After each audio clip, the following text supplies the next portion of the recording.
Hello गाईस, सलाम नमस्ते, केम कसं काय तर राम राम मंडळी. मित्रांनो, तुमचा आवडता का सौरभाडे पुन्हा तुमच्यासाठी एक नवीन धमाकेदार ब्लॉग घेऊन येतोय. तर मित्रांनो, तुम्हाला मागच्याच ब्लॉगमध्ये बोललो होतं की आपला ब्लॉग नंबर बी पण येणार आहे, सेकंड पण येणार आहे. तर मित्रांनो, आपण कालच्या ब्लॉगमध्ये गेलो होतो पॅगोडाला, भाईंदरला, आणि आपण आजच्या ब्लॉगमध्ये जाणार आहे फार्म हाऊसला, जो आहे आपला विरार वसईच्यामध्ये. आणि त्यासाठीच मी आहे आउट ऑफ डोंबिवली आहे आजच्या दिवशी.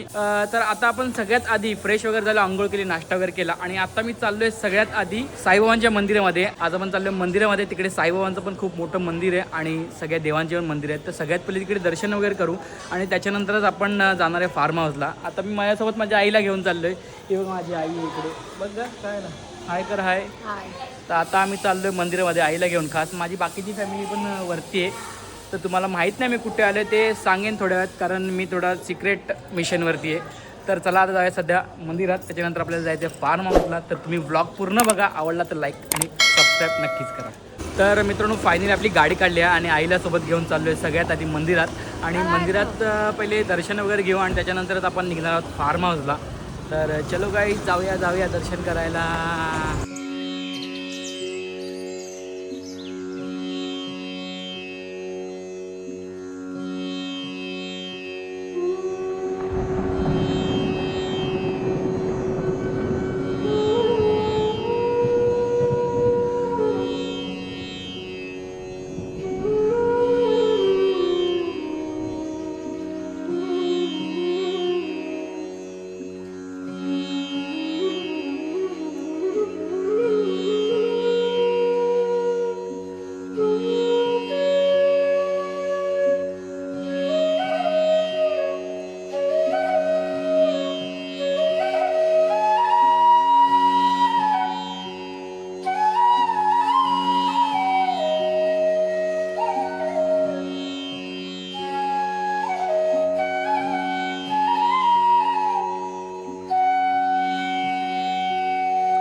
तर मित्रांनो, फायनली आता बाबांच्या मंदिरात आलं. आता आपण दर्शन वगैरे करूया. किती सुंदर मूर्ती आणि किती सुंदर मंदिर आहे. ॲक्च्युली मंदिर आणि मूर्ती बघूनच मी खूप प्रसन्न झालो. आजचा दिवस माझा खूप सुंदर जाईल बाबांच्या दर्शनाने. तर त्याला दर्शन करूया. माझ्या आईने दर्शन करून बाहेर गेली, आता मी दर्शन करतोय बाबांचं. ओम साईराम, ओम साईराम. तुम्हाला जर लोकेशन पाहिजे असेल तर कमेंट नक्की करा, नक्कीच मी लोकेशन देईन, कारण मी आता सांगू शकत नाही मी कुठे काय आहे. पण तुम्ही कमेंट करा तेव्हा नक्कीच सांगेल मी तुम्हाला. साईराम साईराम, नाहीतर व्हिडिओच्या शेवटला नक्कीच सांगेन मी साईराम.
तर मित्रांनो आपलं सुंदर असं दर्शन झालेलं आहे. तर मलाच राहवलं नाही आहे म्हणून मी तुम्हाला सांगतो, हे लोकेशन आहे विरार वेस्टमध्ये. तर तुम्ही नक्की या इकडे. मी त्यांना सांगितलं मी यूट्यूबर आहे वगैरे असं तसं म्हणून त्यांनी मी ते पावती पण भरली, म्हणून त्यांनी मला बाबांचे फोटो दिले.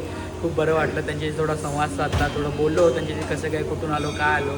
आज म्हणजे सांगितलं आज मला स्पेशल दिवस आहे वगैरे वगैरे म्हणून इकडे आलं. तर तुम्ही पण या मंदिरात नक्की या. विरार वेस्टला आहे, स्टेशनच्या एकदम बाजूलाच आहे. तर तुम्ही पण या मंदिरात या, दर्शन घ्या. खूप सुंदर मंदिर आहे, खूप प्रसन्न वाटेल. मला तर खूप छान वाटलं. तुम्ही पण नक्की लवकर या. साईराम. तर मित्रांनो मंदिरात आलो होतो, खूप सुंदर असं दर्शन झालं. माझ्या आईला घेऊन आलो होतो. तर आईला विचारतो एक मंदिर कसं वाटलं कसं नाही, कसं झालं दर्शन, कसं वाटलं तुला मंदिर वगैरे. दर्शन पण छान. तर तुम्ही पण इकडे आजूबाजूला राहत असाल विरारच्या वेस्टला तर तुम्ही नक्की विजिट करा. आणि जर कुठे बाहेरून येत असेल तरी पण नक्की विजिट करा. खूप सुंदर मंदिर आहे. हां धन्यवाद. खूप सुंदर. तर मित्रांनो मंदिरातून घरी आलो, खूप बरं वाटलं, खूप प्रसन्न वाटलं आणि खूप सुंदर देखील वाटलं. ॲक्च्युली मित्रांनो हा व्लॉग आपण कंटिन्यू करणार होतो पुढे फार्म हाऊसचा, बट त्या मंदिराने मला एवढं भावुक केलं ना की हा ब्लॉग इथेच एंड करायची माझी इच्छा झाली. आणि असं वाटलं की तो पर्सनल ब्लॉग बनवू, एक मंदिराचा साईबाबांचा एक पर्सनल ब्लॉग बनवूया अशी माझी इच्छा झाली. म्हणून मित्रांनो आजचा ब्लॉग आपण इथेच थांबूया आणि इथून एक दुसरा नेक्स्ट ब्लॉग बनवेन मी. आता आपण चाललोय फार्म हाऊसला, तो नेक्स्ट ब्लॉग बनवणार आहे मी. तर मित्रांनो तुम्हाला आजचा साईबाबांचा ब्लॉग आवडला असेल जास्तीत जास्त शेअर करा, लाईक करा आणि सबस्क्राईब तर नक्कीच करा आणि ओम साईराम अशी कमेंट करा. चला भेटूया एका नवीन व्हिडिओमध्ये. Tata bye.